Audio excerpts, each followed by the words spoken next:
Ano mensahe ang kailangan nyong marinig nowadays, so within 1 week from now? May 3 of Pentacles tayo.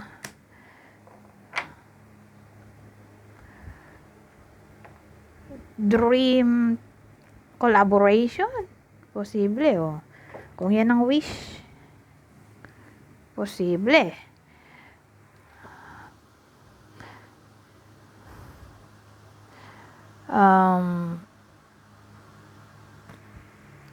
Ang dating sa akin, tungkol to sa talent, yung iba sa inyo, may enhance yung talent. Pero to, mangyayari lang yung wish kung may effort, kung may kinalaman sa talent. Sabi natin mag-audition.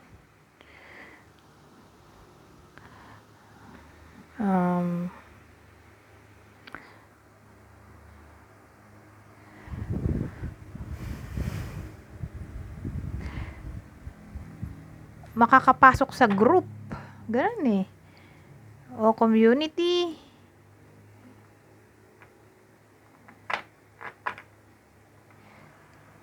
Anyways, wala nang maisip. Tama na yun.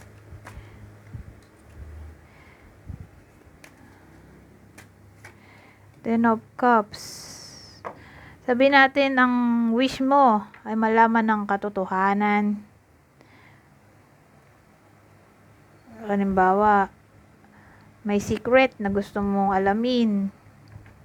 Dito magkakaalaman na.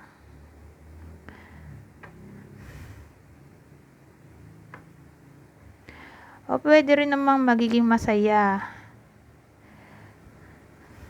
Kasi mag-gain ng wisdom o knowledge yung iba sa inyo. Truth.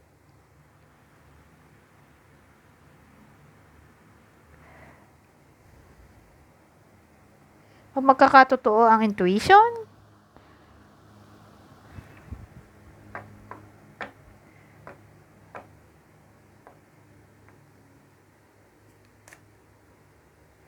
Revelation of secrecy. Ganyan. Surprise siguro na pwede mag-cause ng happiness. Ten of Pentacles. Ito maganda. Hindi. Dalawa yung naisip ko eh. Positive at negative. Doon muna tayo sa negative. Okay, bago yung positive. So, negative muna tayo. Well, dadaan ng ups and downs yung wealth o finances ng iba sa inyo. Kasi may pagbabago tayo gawa ng death.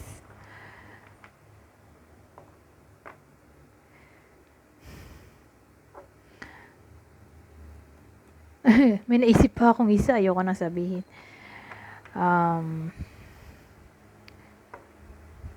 Doon na tayo sa positive.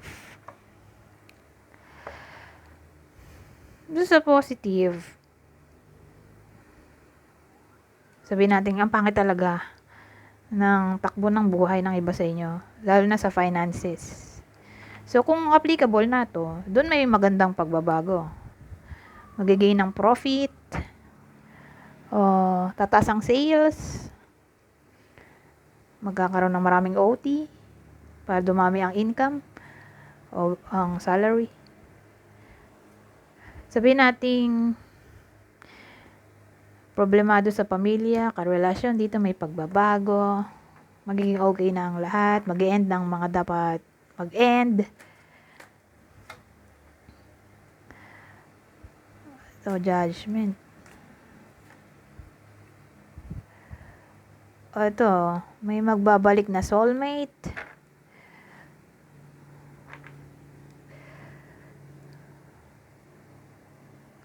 O pwedeng reconciliation sa ex.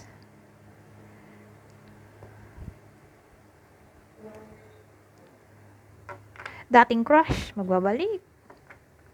O dating kapalagayan ng loob.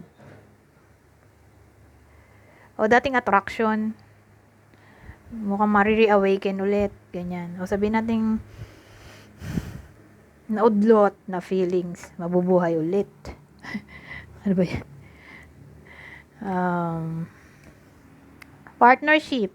Pwede rin. Dating kaibigan. Magre-reconnect.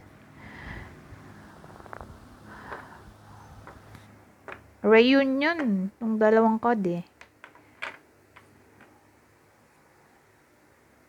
So, expect na natin na someone from the past ay maaaring magbalik. Someone na gusto nyo pang makita. Okay? O parang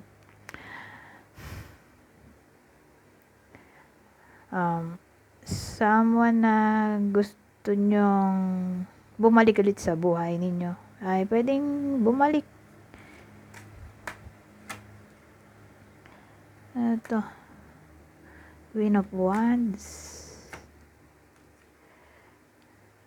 Ano to? Dalawang senaryo na isip ko. Yung negative muna.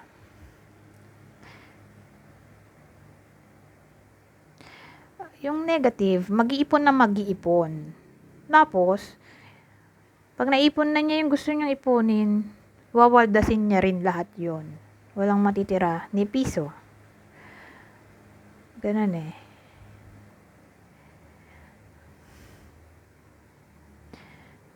Yung positive, sabihin natin magastos ka na talaga nitong mga nakaraang araw. Dito matututo ka na mag-ipon. Ayan.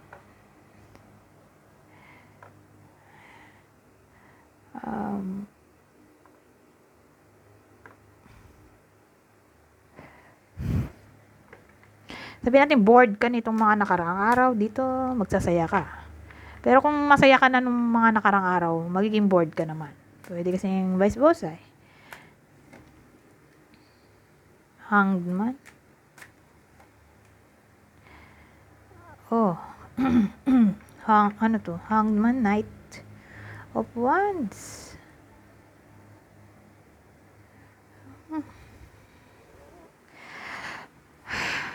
Well, may someone na magbabalik. Baka Scorpio. Ay, Scorpio. Hanged man, Neptune yan, Pisces. Baka yung iba sa inyo may magbalik. Pisces ang zodiac sign. Pero on and off to.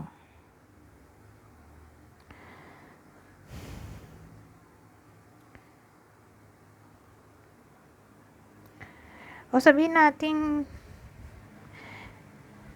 nanggaling sa no contact. Ito na, magbabalik na. Yung matagal mo nang hinihintay, ayan na. Magbabalik na.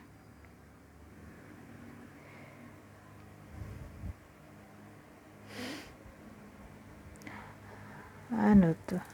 Progress. Mangyayari na yung prediction sa iba sa inyo. Halimbawa, nagpa-tarot reading o kung ano mang klaseng psychic reading yan. Mukhang may manifestation na dito. Yung prediction maaaring magkatotoo para sa iba sa inyo.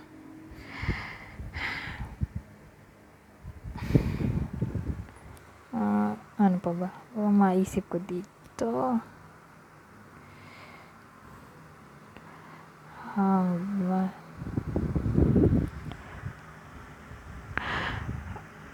Reconciliation ulit. Posible. Kaya lang may Knight of Wands kasi tayo. Parang nag-aalinlangan ako.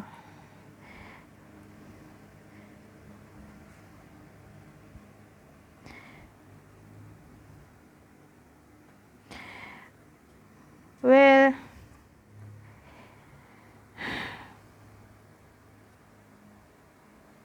lalo na siguro kung long distance sila.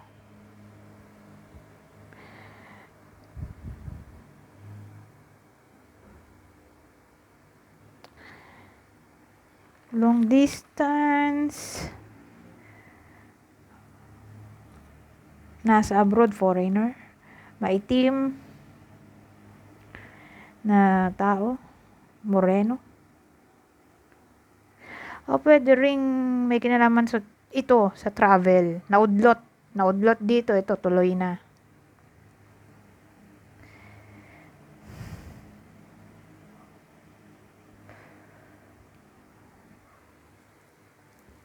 O, kung di man traveling, ay may kinalaman sa change of residence. Anyways, hanggang dito na lang. Goodbye for now.